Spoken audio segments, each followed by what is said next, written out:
Everything went well. We should be live. Yeah, I kind of looks like like it. the hue of both our backgrounds kind of look the same. It looks like we're Yeah, not in so different rooms. yeah, that's true. Yeah. It's like we're just sitting next to each other. Yeah, Easy enough. Yeah. yeah.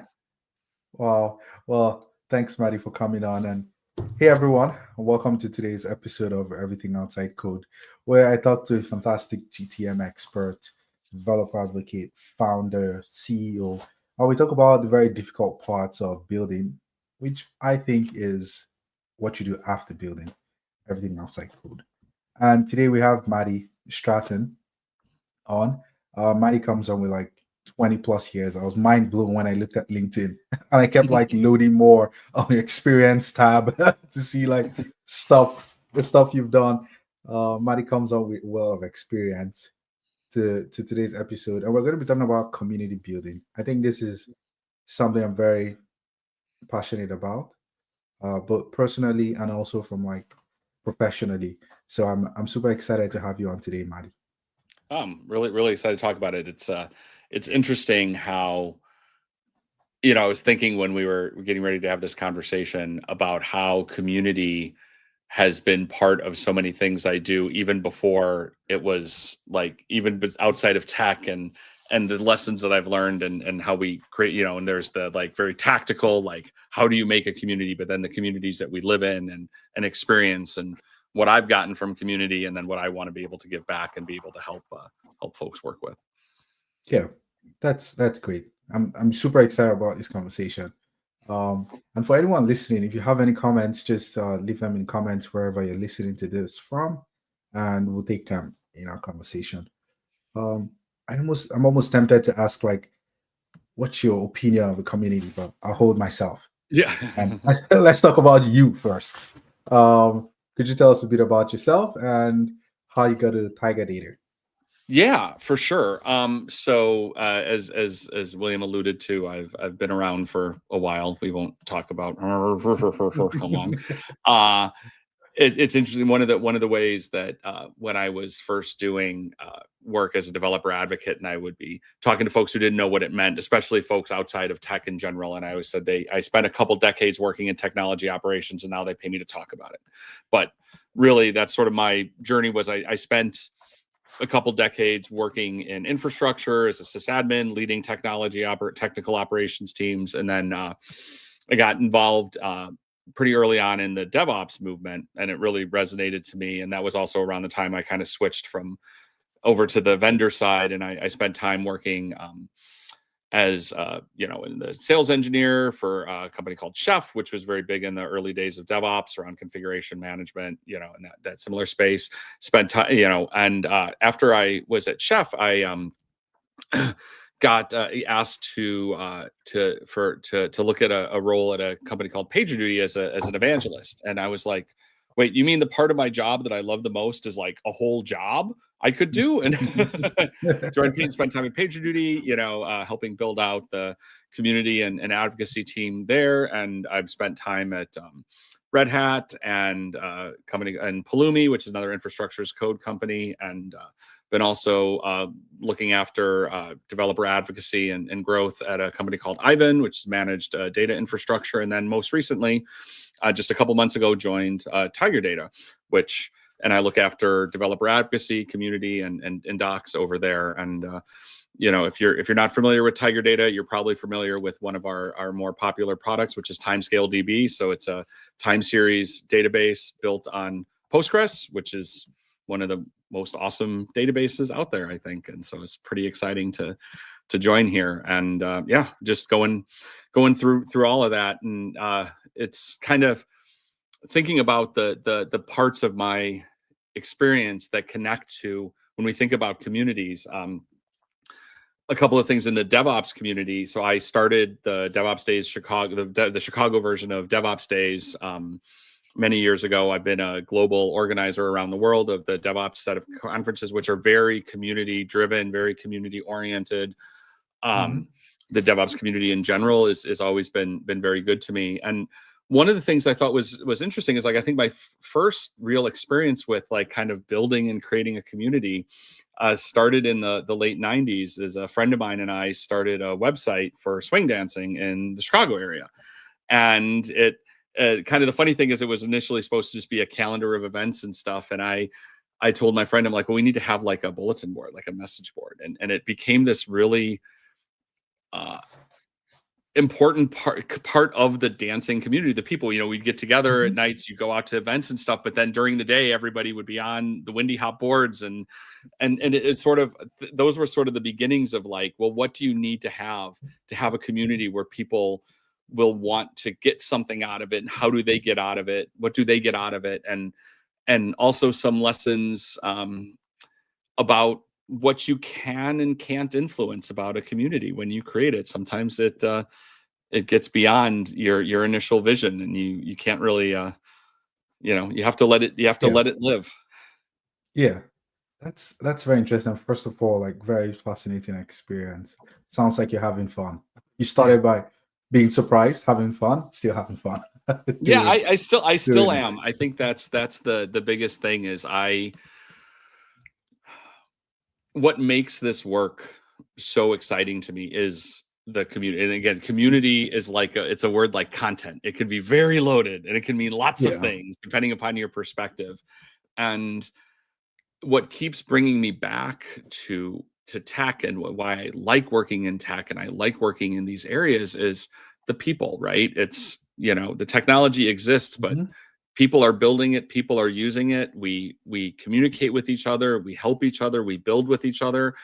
And it's kind of funny how, like, if I think even like really early days of my career, like, we didn't have it as much because, I mean, we still had, maybe you'd go to Comdex, you go to like one big trade show a year or something, but you didn't really, you kind of had it. Maybe your community was just where you worked. It was your colleagues. But when I think about the way that, we can all help each other go further and do better just by being around each other, and the reach that we have and the people that you can interact with, that was just unheard of 20 years ago.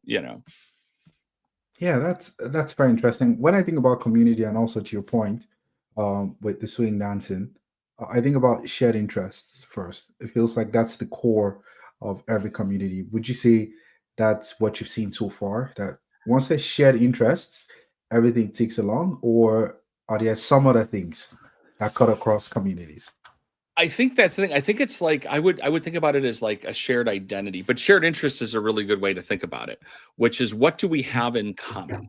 Because we contain multitudes, and our community contains multitudes. Not everybody in a community is shaped the same and everything, but there's going to be some common thread, right? What's the thing that brings us in? That's what ties us together. And interestingly, you can even, that connecting point sometimes becomes irrelevant to you, but then you have those bonds. Like, again, not to keep going back to the swing dancing thing, but like, I stopped dancing after a while, but I was still part of that community. It was still important to me because of those connections. And you come back in and out, and the same thing. It's like the Kubernetes community. I don't do very much with Kubernetes anymore, but that community is still a part of me, and part of how you connect those threads. So, but to your point, communities are built around a common thread. That's the building part, the starting part. And sometimes those threads might adjust over time a little bit. An analogy I like to use when I think about, I have a podcast called Arrested DevOps. We're the longest still running podcast in the DevOps space. So we started this show, 20, was it 20 years? No, it wasn't that long ago. Whatever, 2013. And initially, I thought you were going to say 20 there was years no ago. DevOps 20 years ago. How forward thinking? I was like, wait, did you do it on the radio first? Right. What is time? Podcast? But when we started the show, the reason that I created it was, I wanted, at the time when I was learning and becoming new in the DevOps community, there were podcasts, but they were all very advanced, is maybe one way to put it. Like, the folks who did them were the very early folks who built this movement. And I almost said I suffered through listening to them, but it's not so much suffering. I really enjoyed them. But like, I would learn by osmosis. Like I'm like, I don't understand 80% of what you're talking about, but I'll figure, but I was willing to fight through that because I wanted to learn. And I said, well, what do we have for folks? My joke was we were the show for people whose boss read about DevOps in the In-Flight magazine. And I don't know what In-Flight magazine is writing articles about DevOps, but we were intending to kind of create for like people who were new to it. And after we'd been running for, 10 or 11, 10 episodes or so, I would see people talking about the show and who would, be posting on Twitter about, oh, I was listening to ADO and blah, blah, blah. I'm like, why are you listening to this show?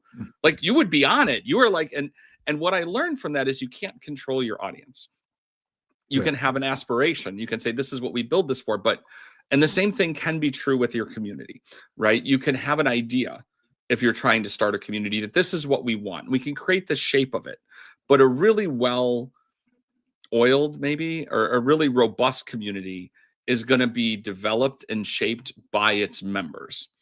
And we, as community creators, we have to start to see ourselves over time as we're more of stewards of that community versus we're there to nurture it and let it come from its members.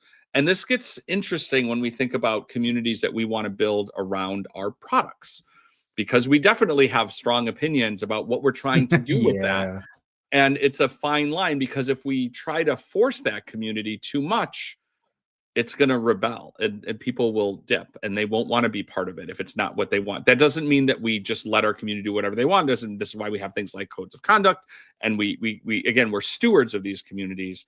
But the more that we can let people help shape that by their participation, that's what makes it more robust, because that's how a community becomes a community and not just a support channel in a Slack, right? Just a place where people ask questions and they're not connecting. This is beautiful. When I think about communities, that's the first thing I think about: self-sustenance, right? How do you build a community that runs itself, that outlives you, right? Because that's what community is. That's the oldest communities, as old as time as humans, self-sustained. It runs itself. But then it begs the most important question, I think, is how do you think about that from day one? So you want to start a community, especially within like a product context, and you want this community to outlive the community manager, right? Or any community manager that you bring on. How do you shape it? How do you get started? What do you think about? So the first thing, to your point, you want it to outlive, like you said, the community, but that's not going to happen quickly.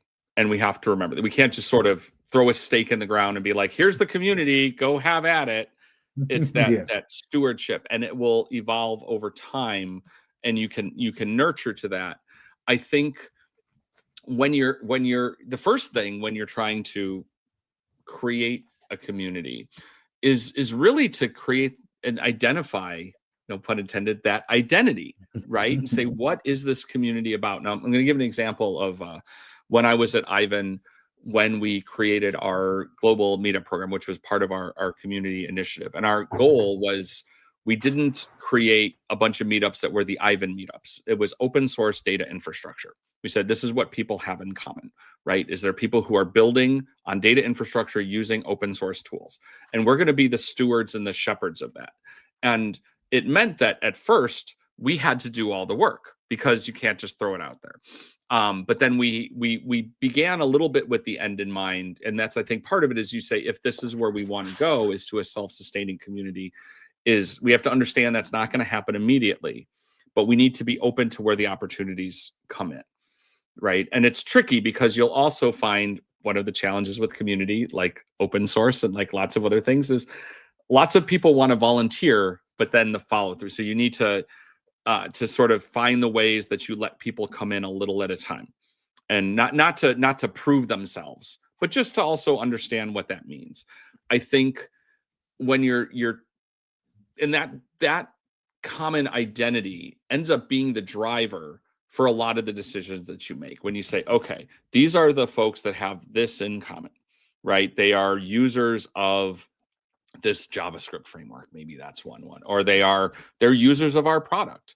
They are people who are building distributed systems, whatever that might be, and really get a good handle on what that shape looks like, and then say, how can we put the things in place for the folks that need that? What do they need out of it, right? Do they need support? Because sometimes that's the answer. And if what you come up with is what they have in common is they have technical questions about how your product works, and that's the only thing they have in common, that's not really necessarily community. That's a support channel, and that's super okay. Yeah.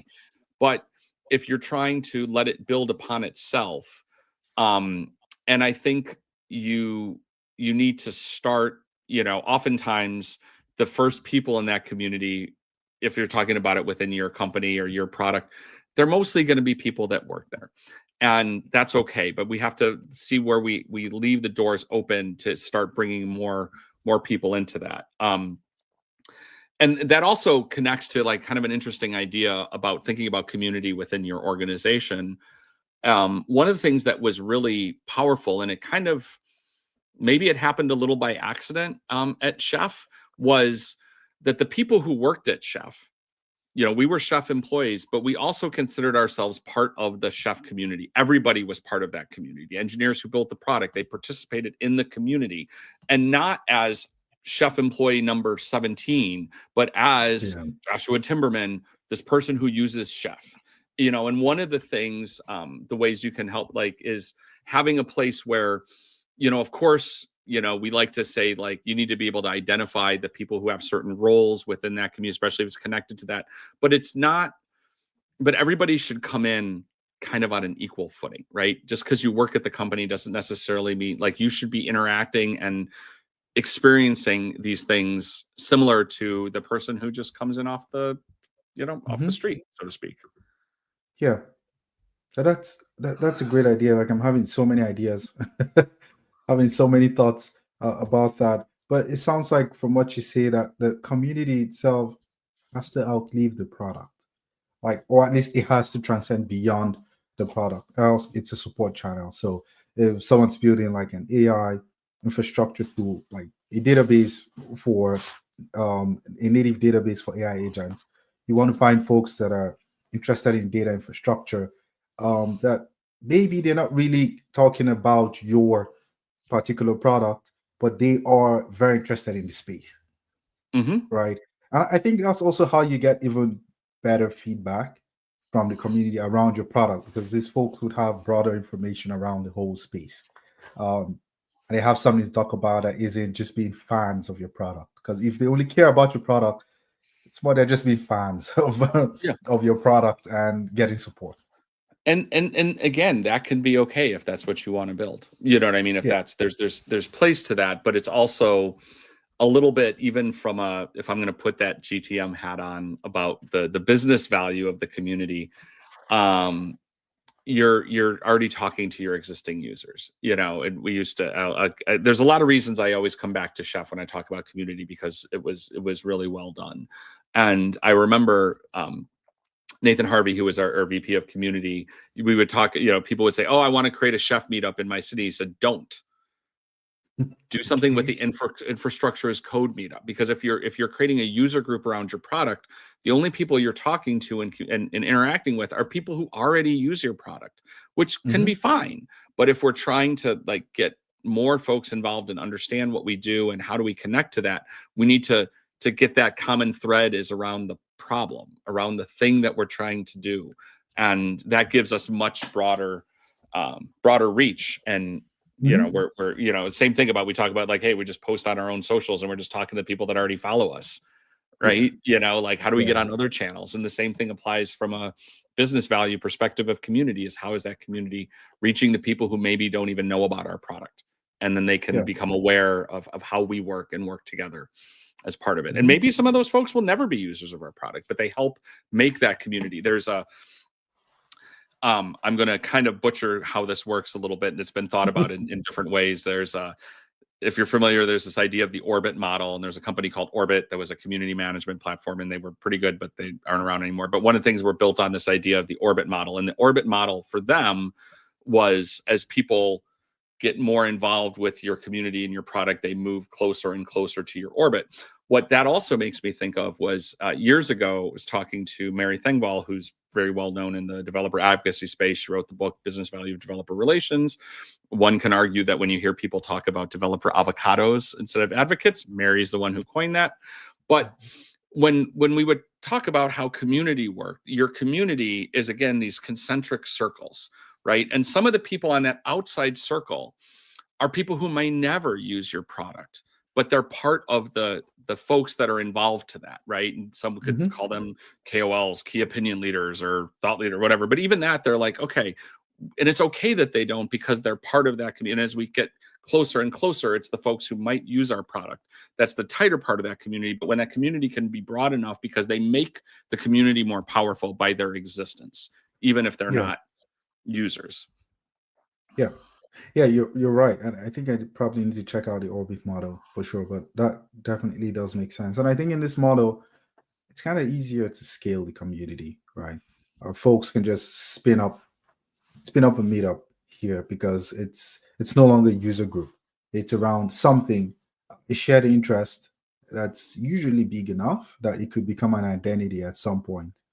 Um, and if the company goes under for some reason, that identity still, still lives on till it becomes, nascent, maybe.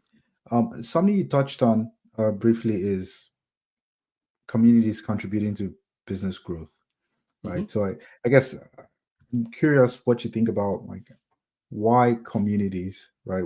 Why do folks think about communities when they think about their developer relation strategy or their developer growth strategy in general? Do they work? They can. I mean, a lot of it has to do with, first of all, if your product is such that you could build a community around it, because not everything is going to align to that. One of the places that I think that can be helpful is when someone has a strong identity to a particular community. Um, as they move from role to role and organization to organization, they can become champions, right? Someone's like, hey, I'm really highly identifying with how I use this product, so I'm going to go somewhere else, maybe where that happened. And Mhm. that's it's kind of an interesting thing. And I think in some ways, I kind of think about AWS and the way that their community works. And it's one of the interesting challenges, because you can have someone, because it's sort of like when you think about your community, there's people come in and out of your community as well. So maybe I'm heavily involved in the AWS community. Now I go work somewhere else that uses Azure. So I'm not using AWS every single day. And maybe I'm going to come back to that community when it's relevant to me, or maybe I'm still going to be part of it because it really meant a lot to me. So even though I'm not using it in my day to day, but for that to work, you have to really have like an identity around your community that's not connected specifically to like your product. And this was an interesting challenge we had at PagerDuty. So we wanted to, because your PagerDuty login is highly tied to the company where you work at. So when we wanted to build our community around that identity within the product, you couldn't really do it, because let's say you're working over at JP Morgan Chase and you're doing that and you build all this stuff and your community identity and PagerDuty is with that. Now you go work somewhere else, now it's all gone. So Yeah. some of it is thinking about the portability of the folks in that community. But anyway, back to the business goal, business value, right? So a lot of it is just pure force multiplier, right? Because if we think about it this way, one of the ways, like, you can only hire so many developer advocates to can be out there and be, so it's your community can be advocates for your product, and you can force multiply that, because number one, it's going to be much more authentic coming from someone who is part of the community and not necessarily someone that works there. And then also, how many people do you have? So one of the places is just from a megaphone perspective and a content creating perspective. But folks will do that because they care and they feel welcome. It's one of those things where you're not gonna, if you treat your community as lead gen, you're probably not going to be very successful. Where it's like, oh, if you want to join our Discord, well, now you're going to go into this drip campaign and the BDRs are going to bug you and ask you to say, Watched you. because also generally speaking, those aren't very good leads anyway, right? They're not necessarily, those are the folks that are just going to build. But where it can be super powerful from a business perspective is it's a massively useful feedback channel from a product perspective, in engaging. And as you build folks that come closer and closer, you can bring them closer to how your product works. We think about community champions and the folks who are those true advocates and how you nurture them. They can become a feedback channel. They can get connected to your engineering, to your product, to how do you build that better. And it's just, it's an amplification place where that comes. And also, honestly, a strong community lets people feel more comfortable about using your product because they feel like they have people they can work with and they can get help from other folks. If I look and I'm going to try this thing out and I'm like, that's one of the reasons that a lot of people love Postgres, because it's been around. It's got a huge community, right? And it's known as a community where you can get help. It's like even when I think back to when I used to do Ruby, like a big part of it is the Ruby community was so welcoming and so involved. And the Python is another great example, right? Like one of the most powerful things about Python as a quote product is its community, right? And it doesn't have to just be open source projects that are not for profit. There are other tools and places. And that was actually a big thing. Again, I'll go back to Chef. One of the features of Chef was a strong community, made people want to use it because they knew there were people they could build with and were contributing to, and then you feel like you're not alone. Yeah. That definitely does make sense. I think the last point on it, driving better trust around the product, so folks just trust you a bit more because everyone else trusts it, and where we just go with the flow. It's as sort well. of social proof in a way, right? Yeah. Some of it is just like, okay, 100 million Elvis fans can't be wrong, Yeah.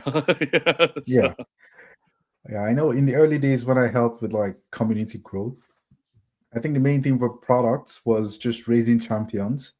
And like you say, it's a force multiplier in so many ways, right? You may have like a team sitting in the US, and then all of a sudden you find out that your product's going like viral in Australia, on the other side of the world, just because some community member from there talks about it in his or her local meetup, and then folks get interested and they start to talk about it in universities, right? It gets into a university and boom, suddenly Australia has just became one of your larger markets, just like that, right? And you start to think about hiring a developer advocate in Australia, which most likely would be whoever talked about it at that meetup that day would be the person that you do bring on board. That's cool. So these are great. And then I think about putting together a community, right? So folks understand that, yeah, communities are great, but how do you actually plan one, right? What are some important entities you think about or you put together when planning a community? Is it the platform it goes on, the first people, the name, the facilitation, code of conduct, or you just start? Yeah, some of it is a little bit like you got to just start, because you can try to optimize and think of all the perfect things, and you're going to miss stuff because you don't know what it's going to be. Yeah. Obviously there's some standard things to think about, making sure that you're choosing a platform that fits to to what you're envisioning. Where are those users? I think it's really interesting. I still always chuckle at the, oh, well, can't build a community on Discord because it's not professional and it's blocked at work. And I'm like, so we should use Slack. And I'm just like, yeah, that was what happened because I remember the first communities we built on Slack. I had lots of customers that couldn't use it because it was blocked at, United Healthcare or whatever. But when you're looking at any of it, a name is, I'm an old sysadmin, like we would fight about name and servers forever, right? And like thinking of that name, you can come up with what you think is the best one, and some of it is you just got to try. But that doesn't mean just sort of throw something out there and say you should have some intentionality. You should think about what are you trying to accomplish, and what is your initial idea for the personality and the shape of this community? Is it people helping others? Is it people getting answers? Is it, and what do they, but again, if you can get that, what do they have in common?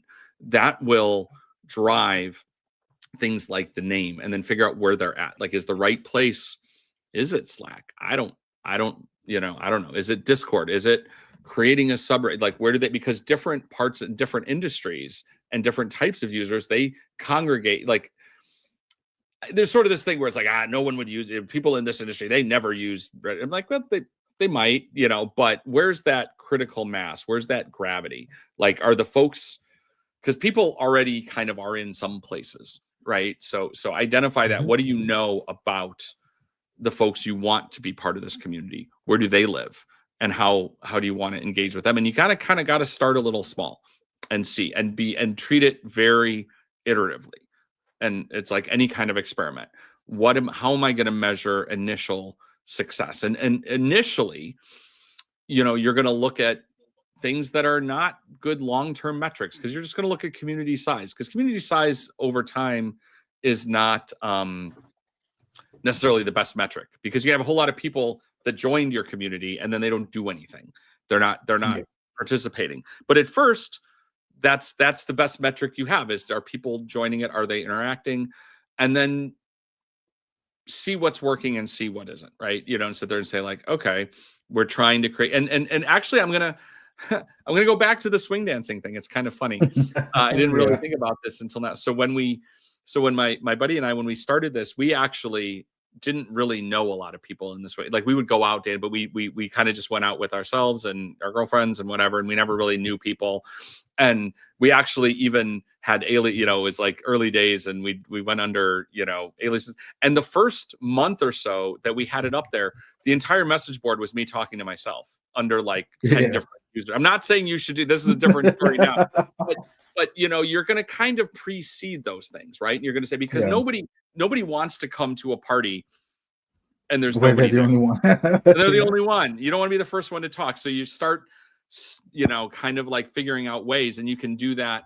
I'm not suggesting you do what we did back in 1999 and like create a bunch of fake users and talk to yourself, but you have friendlies, you have people that you can kind of, those early people, and you really say, okay, how do we get these things spawned and get the conversations going? You're going to start a new subreddit. Okay, let's get some folks in there, and maybe we'll even ask them. We'll be like, hey, we want to have these kind of just to get, because nobody wants to be the first one, right? It's that blank sheet of paper thing. Nobody wants to be the first one to speak up, but participating in a discussion that's already going on is a little more inviting. It's a little easier to get into there. So Yeah, well, that's great. I think one way folks can approach this is just find one person.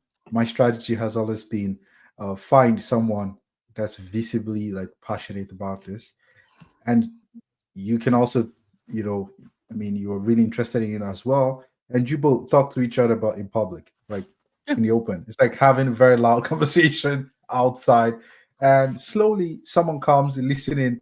It's like at a meetup or a party. Two people start talking. One person with a drink in hand passes, and they overhear the conversation, and they like chime in, and you pull them in, and then it grows. So I always try to mimic physical events when building virtual communities as well. And Yeah. and again, if you're talking about physical, like that goes, it's like you don't have to launch a giant meetup program across Mhm. 30 different cities worldwide. Like, you can just start it with a once a month lean coffee that happens in your city, and maybe the first few times there's just 6 people, but those 6 people are the beginnings of your community, and you can get from them and build from that. And I think that's the thing, is a lot of times we want things to go very fast, because we think in quarters, we think in like, how do we get this? And some things take, Yeah. if you want it to happen, they have to happen somewhat organically, and you can pour money on it, and that can help. You can get people, but you have to give people a place to be authentic and get what they desire. And that's the biggest thing, I think, as you're starting these things, is Mhm. 2 ears, 1 mouth. What are the folks who are starting to join this? What do they want? What do they like? What is working for them? What is not meeting their expectations? And it's not like, doing an NPS survey once a week and saying, how likely are you to recommend this community to a friend or whatever, but just, and Peace. especially when you're Wow. starting it up, like, people get into that too. We're like, and be really transparent about that and say, hey, and you can kind of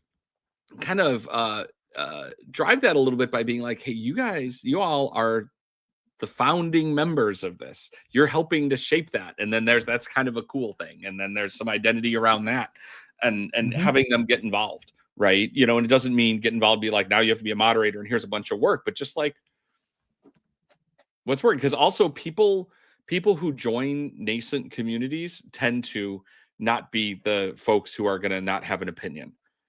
You know, so you get that in there, that starts to get that critical mass going. So Yeah. Now that's cool. Communities are great. We've seen all the benefits of it, but there's something you mentioned that I think is pretty interesting, which is that communities are not for everyone, not for every product. What are some ways to know, like, to decide if you should have a community, if you should start a community or not? And so folks don't just start a community because everyone says they're great.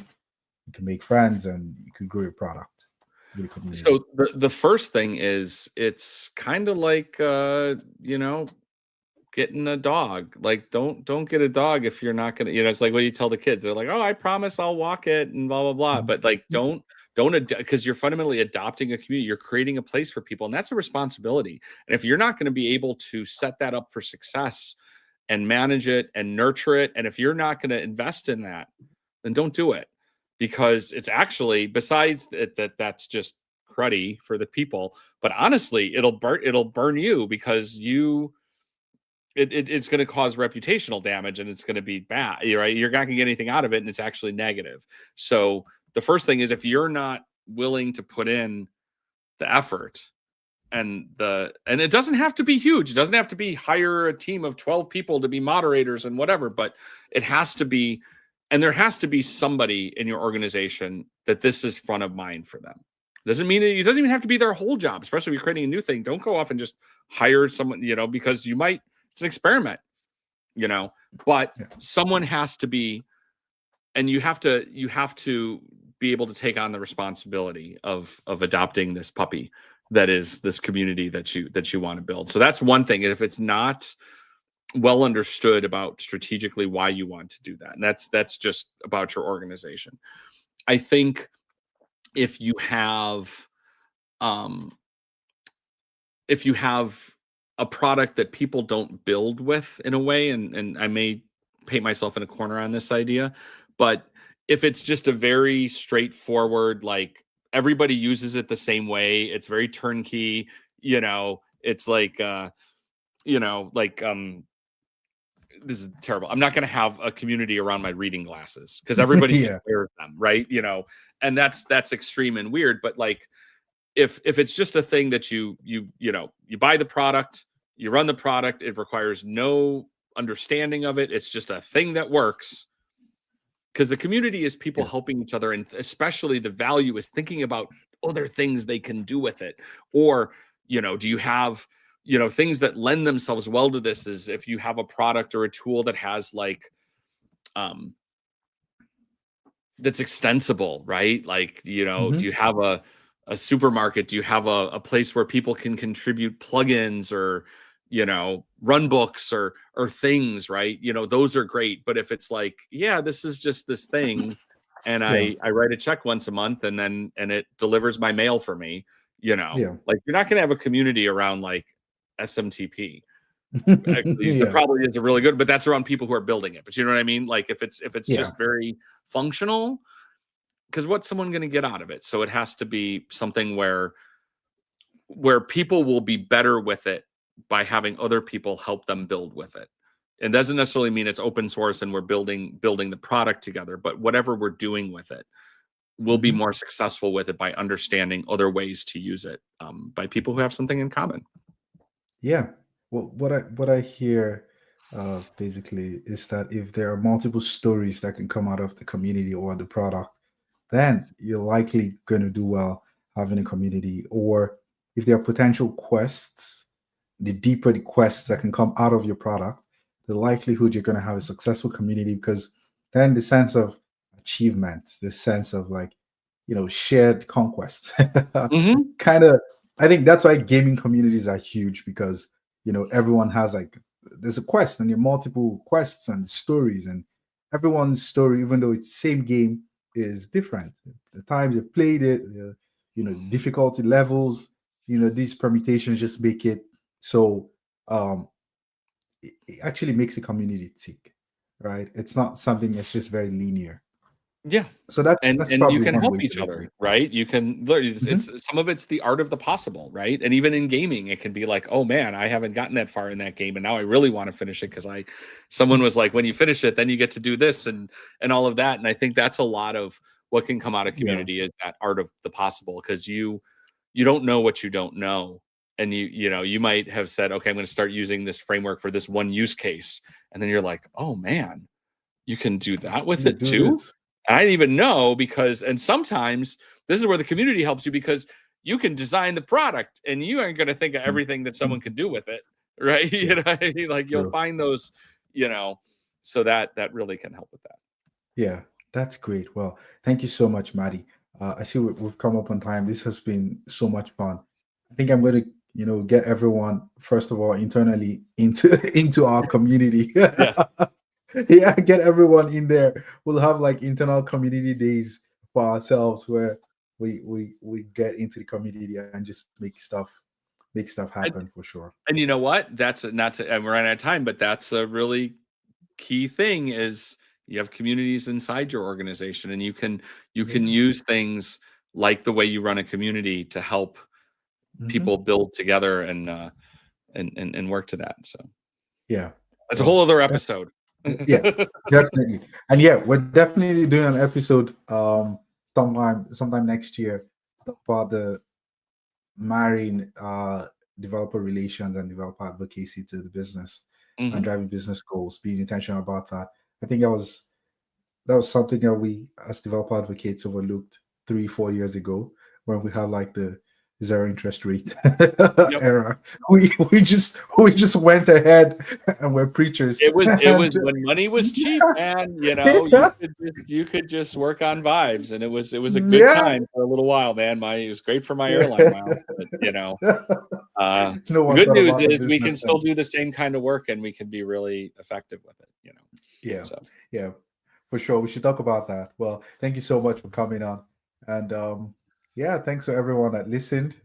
And to find Maddie, I think the best place to find you is on LinkedIn I think or LinkedIn, you can find me on Mhm, Blue Sky. I'm Matty.wtf on Blue Sky and mhm. uh, all the places, and pretty easy to find on the internet. And yeah, I'd love Yeah, to chat more about this stuff.